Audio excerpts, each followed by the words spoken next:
இயேசுவை ஏற்றுக்கொண்டு வரும்போது ஒரு குற்றமற்ற வாழ்க்கை வாழணும். ஆண்டவராகி இயேசு இந்த பூமியில் இருக்கும்போது அப்போஸ்தலர் 1:8 நினைக்கிறேன், நீங்கள் சாட்சிகளாக இருப்பீங்கன்னு சொன்னார். ஏன்னா பரிசுத்த ஆவி உங்களிடத்தில் வரும்போது நீங்கள் பலனடைந்து முதல்ல சபையில், இங்கே சபையிலே சிலரை குறித்து சாட்சி சொல்ல முடியுமா? அவங்களுடைய நடத்தைகள். ரெண்டாவது யூதேயாய், அந்த யூதர்கள் வாழ்கிற பகுதி முழுவதும். மூணாவது சமாரியா, அதுவும் இஸ்ரவேலர்கள் தான் கொஞ்சம் கலப்பு. அவங்க அடுத்தது உலகம் முழுசும். அப்போ எப்படி? முதல்ல நம்ம எருசலேமில் சாட்சியாக இருக்கணும், அடுத்தது யூதேயா நம்முடைய மக்களுக்குள்ள சாட்சியாக இருக்கணும், அடுத்தது நம்ம பக்கத்தில் இருக்கிற புறஜாதிகளுக்குள்ள சாட்சியாக இருக்கணும், அடுத்து உலகம் எங்கிலும்.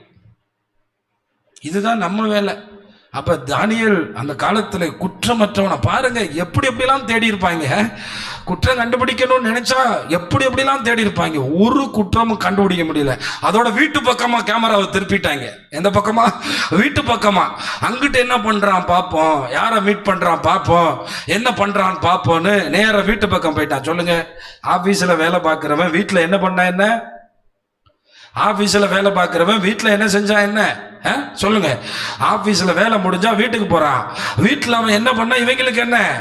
ஆனா பிசாசு பாருங்க, வீட்டு வரைக்கும் போறான். வீட்டுக்குள்ள போனா அவங்க கண்டுபிடிக்கிறாங்க, டே மத்தியானம் ஏதோ பண்றான்டா, எல்லாரும் சாப்பிட போவோம், இவன் மத்தியானம் ஏதோ பண்றான், என்ன பண்றான்னு பாடுறா அப்படின்னு பார்த்தா ஜன்னலை திறந்து வச்சு தினமும் 3 வேளை தன் தேவனுக்கு முன்பாக இந்த முழங்காற்படியிட்டு நம்மளையும் தானியங்களையும் கொஞ்சம் ஒப்பிட்டு பார்த்துட்டு, நம்ம உயர்வையும் அவன் உயர்வையும் கொஞ்சம் ஒப்பிட்டு பார்த்து, நம்ம மேன்மையும் அவன் மேன்மையும் கொஞ்சம் ஒப்பிட்டு பார்த்து நம்மளை ஆராய்ச்சி பண்ணுவோம். மத்தியானம் கூட டயர்டா தானே இருக்கும், சாப்பிட்டுட்டு அப்படியே போகணும் மறுபடியும் வேலைக்குன்னு. அப்பையும் வந்து முழங்கால் படிக்கிட்டு ஜெபம் பண்ணி என்ன செலுத்தினானா?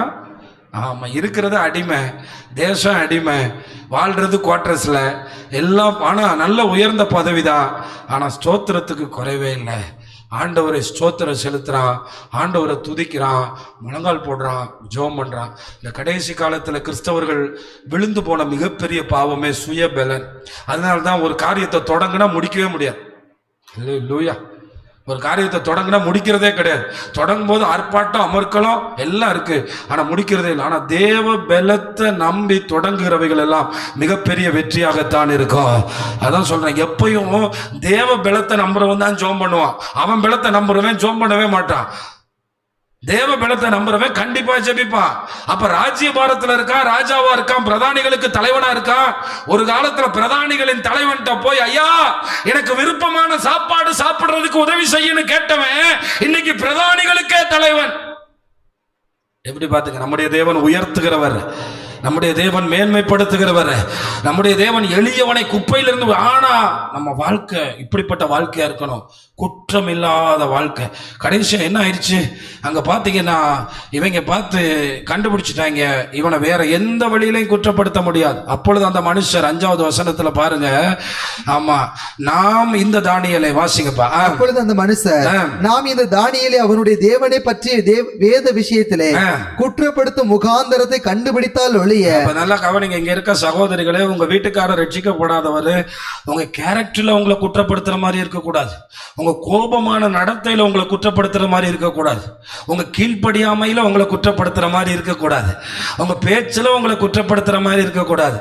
ஆமா, அந்த அம்மா கொஞ்சம் ஆண்டவர் சமூகத்துக்கு போவா, என்ன சொன்னாலும் கேட்காம ஞாயிற்றுக்கிழமை போவா, என்ன சொன்னாலும் கேட்காம ஆண்டவர்கிட்ட போவா. அந்த ஒரு காரியத்தை தவிர மற்ற காரியத்துல நீங்க குற்றம் இல்லாத வாழ்க்கை வாழணும்.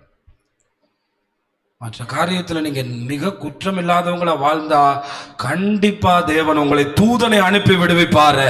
இதுலதான் கவனிக்கணும். நம்மை வேறு எந்த, அவர் அந்த காசை திருடிட்டார், அந்த அம்மா அப்படி பேசிடுச்சு, அந்த அம்மா புருஷனையும் அடிச்சு புரிச்சு, இப்படி நிறைய கதைகள் வருகிறது. இந்த ஒரு விஷயத்தை தவிர உங்களை யாரும் குற்றம் பாட்ட, ஆண்டவருக்காக நான் வாழ்றதை நீங்க தடுக்க முடியாது.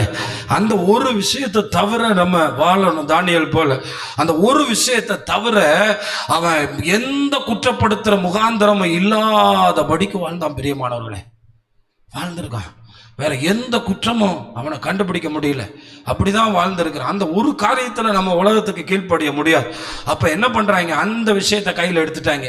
ஆமா, நான் ஒண்ணு மட்டும் சொல்றேன், நீங்க தேவனை தேடுற விஷயத்துல, தேவனுக்காக வைராக்கியமா வாழ்ற விஷயத்துல உலகம் குற்றப்படுத்துச்சுன்னா சீக்கிரத்துல தேவன் தம்முடைய தூதனை அனுப்பி அவர்கள் முன்பாக உங்களுக்காய் செயல்படுவாரு.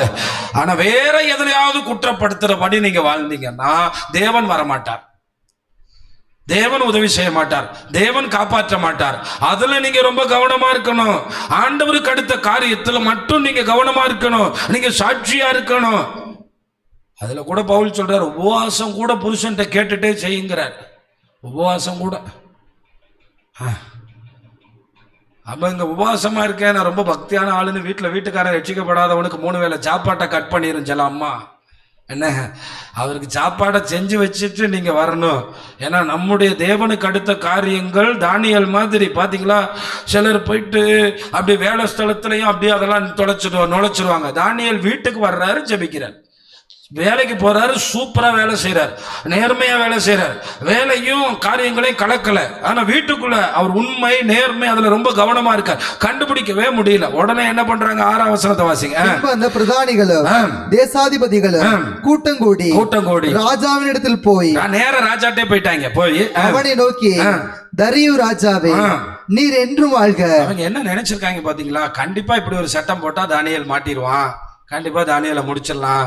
அப்ப இதை பத்தி தெரியாத தரியு தானியேலை ரொம்ப விரும்பினார். தரியு ரொம்ப நேசிச்சாரு. ஆமா, ரொம்ப ரொம்ப ரொம்ப நேசிச்சார். ரொம்ப உயிருக்குயிரா நேசிச்சார். தரியுக்கு மட்டும் தானியேலுக்கு தான் இவங்க பொறி வைக்கிறாங்கன்னு தெரிஞ்சிருந்தா சட்டத்துல கையெழுத்தே போட்டிருக்க மாட்டார். அவ்வளவு தானியேலுடைய கேரக்டர், தானியேலோட லைஃப் அந்த ஆபீஸ்ல இம்பாக்ட் பண்ணிருக்கு. அந்த வேலையில இவன் இல்லாம முடியாதுடா, இவன் இல்லாம நமக்கு. ஏன்னா இன்றைக்கு நிறைய பெரிய ஓனர்கள் பாத்தீங்கன்னா நல்ல உண்மை உள்ள ஆட்களை தேடுறாங்க. சில டாக்டர்ஸ்லாம் டிரைவர் வச்சிருப்பாங்க, டிரைவர் மாதிரி நடத்த மாட்டாங்க, பையன் மாதிரி நடத்துவாங்க. அவன் வர்ற டைம் 4 மணிக்கு கூப்பிட்டாலும் வந்து கார்ல நிற்பான், நைட்டு 1 மணிக்கு கூப்பிட்டாலும் கார்ல நிற்பான். அவன் எப்படி சம்பளம் கொடுப்பான் தெரியுமா, அவன் மனசு குளிரும் போது அவனுக்கு இப்படி ஒரு ஆள் நமக்கு கிடைச்சிருக்கானேன்ட்டு அவன் அள்ளி கொடுப்பான். இன்றைக்கு உலகமே தேடுறதெல்லாம் உண்மை உள்ள ஊழியக்காரன். உக்கிரானக்காரனுக்கு ஒரே ஒரு தகுதி இருக்கணும், அவனுக்கு உண்மை உள்ளவன் என்கிற தகுதி. ஒரு தாய்க்கு தகுதி இருக்கணும், உண்மை உள்ளவன் என்கிற தகுதி. ஒரு தகப்பனுக்கு ஒரு தகுதி இருக்கணும், உண்மை உள்ளவன். என்னை நம்பி கர்த்தர் கொடுத்தாரு, அந்த உண்மை, இது ரொம்ப முக்கியம். எனக்கு இன்னைக்கு கிறிஸ்தவர்கள் ஆண்டவரை வீடு தாரும், காடு தாரும், வேலை தாருன்னு கேட்கிறாங்க. தானியேல் வேலை வந்த பிறகு எப்படி நடந்தான் என்று புரிந்தால் நீங்கள் கேட்கும் போது பயப்படுவீர்கள். தானியேல் சம்பளங்களும் சன்மானங்களும் வந்த போது எவ்வளவு பொறுப்புள்ளவனாய் நடந்தான் என்பதை நீங்கள் புரிந்தால் நீங்கள் கேட்க பயப்படுவீர்கள். கணக்கு கொடுத்துத்தானே பரலோகம் போக முடியும், இவ்வளவு உனக்காக கொடுத்தேனே, இதுல என்ன பண்ண எனக்காக என்று கேட்பார் அல்லவா.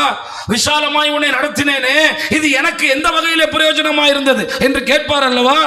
வேலைக்கு போறதுக்கு முன்னாடியே 3 வாலிபர்கள் ஆண்டவருக்குள்ள நடத்தி சாட்சியா நிறுத்திட்டான். வேலைக்கு போன பிறகும் தன்னுடைய ராஜ்ய பாரத்தில் எந்த அளவுக்கு ஆண்டவருக்காக செயல்பட முடியுமோ அந்த அளவுக்கு செயல்பட்டார்.